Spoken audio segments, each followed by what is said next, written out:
கோவை சத்தி சாலை கணபதியில் cafe D புதிய கிளை திறப்பு. கோவை சத்தி சாலை கணபதியில் கஃபே டி என்ற புதிய தேநீர் விடுதி திறக்கப்பட்டது. இதனை கோவை மேயர் ரங்கசாமி ராமச்சந்திரன் ரிப்பன் வெட்டி திறந்து வைத்தார். இது குறித்து கஃபே டி கிளையின் உரிமையாளர் செல்வாம்பிகை கூறுகையில், சென்னையில் பிரபலமான கஃபே டி என்ற தேநீர் விடுதி கோவை சத்தி சாலையில் கணபதியில் சூர்யா ஹாஸ்பிட்டல் எதிர்ப்புறம் உள்ள சாலையில் திறக்கப்பட்டது. இன்று காலை 11 மணி முதல் இரவு 11 மணி வரை தேநீர் விடுதி செயல்படும். பார்ட்டிகளை இங்கு கொண்டாடி மகிழலாம் என்றார். இது குறித்து கஃபே டி நிறுவனர் சுந்தரமூர்த்தி கூறுகையில், எங்கள் முதல் கிளை சென்னையில் துவக்கப்பட்டது. தற்போது கோவையில் 2வது கிளையை திறந்துள்ளோம். தனி செஃப் மூலம் ஸ்பெஷலாக புதிய மெனுக்களை தயாரித்துள்ளோம். இதுதான் எங்கள் கடையின் சிறப்பு. ஸ்பெஷல் ஃபில்டர் காஃபி தான் எங்கள் சிறப்பு.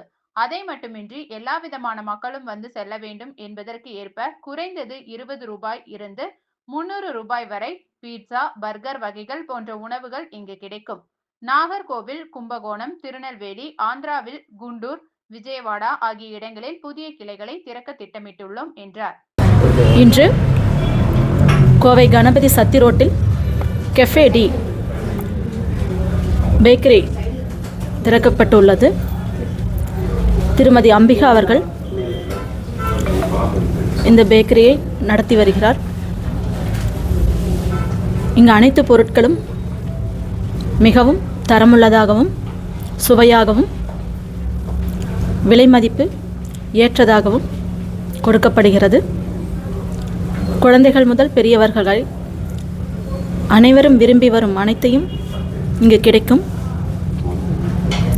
இங்குள்ள கவனிப்பாளர்களும் மிகச்சிறந்த முறையில் கவனிக்கின்றார்கள். ஆகவே அனைவரும்